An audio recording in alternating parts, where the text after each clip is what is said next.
ഇടമലക്കുടിയിലെ യാത്രാ ദുരിതത്തിന് പരിഹാരം കാണാൻ സർക്കാർ അടിയന്തര ഇടപെടൽ നടത്തണമെന്ന ആവശ്യവുമായി കുടിനിവാസികളും ജനപ്രതിനിധികളും പ്രശ്നപരിഹാരത്തിന് ഇടമലക്കുടിക്ക് പ്രത്യേക പരിഗണന നൽകണമെന്ന് ഇടമലക്കുടി ഗ്രാമപഞ്ചായത്ത് വൈസ് പ്രസിഡന്റ് മോഹനൻ ആവശ്യപ്പെട്ടു.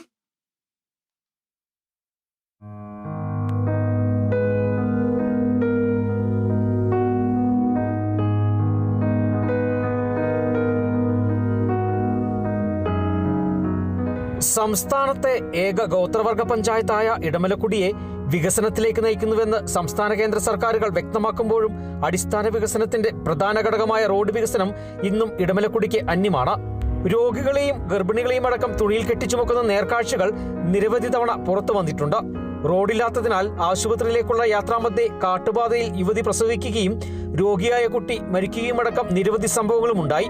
പ്രതിഷേധത്തെ തുടർന്ന് റോഡ് നിർമ്മാണം വേഗത്തിലാക്കുമെന്ന് ദേവികുളം MLA എ രാജിയടക്കം വ്യക്തമാക്കിയെങ്കിലും പഞ്ചായത്തിലെ 26 ഉന്നതികളിലേക്കും റോഡ് ഗതാഗതം ഉണ്ടാവണമെന്നും ഇതിനായി ഇടമലക്കുടി പഞ്ചായത്തിന് പ്രത്യേക പരിഗണന വേണമെന്നാണ് പഞ്ചായത്ത് വൈസ് പ്രസിഡന്റ് മോഹനൻ ആവശ്യപ്പെടുന്നത്.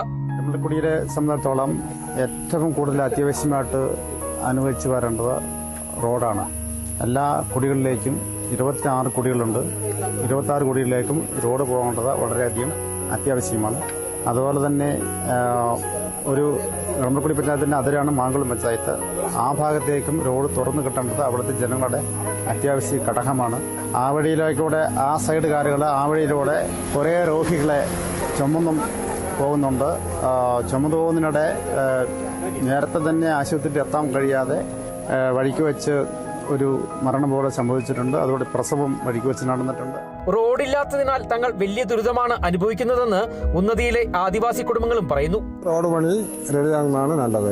രോഗികള് ഞങ്ങൾ കെട്ടി തൂക്കി വരുന്ന ഭയങ്കര ബുദ്ധിമുട്ട്. ഇടമലക്കുടി പഞ്ചായത്തിലെ 26 ഉന്നതികളിലേക്ക് റോഡ് ഗതാഗതം സാധ്യമാക്കുന്നതിനൊപ്പം മാങ്കുളം പഞ്ചായത്തുമായി ഉന്നതി ബന്ധിപ്പിക്കുന്ന റോഡും സാധ്യമാക്കണമെന്നാണ് ജനപ്രതിനിധികളുടെയും ആദിവാസി കുടുംബങ്ങളുടെയും ആവശ്യം.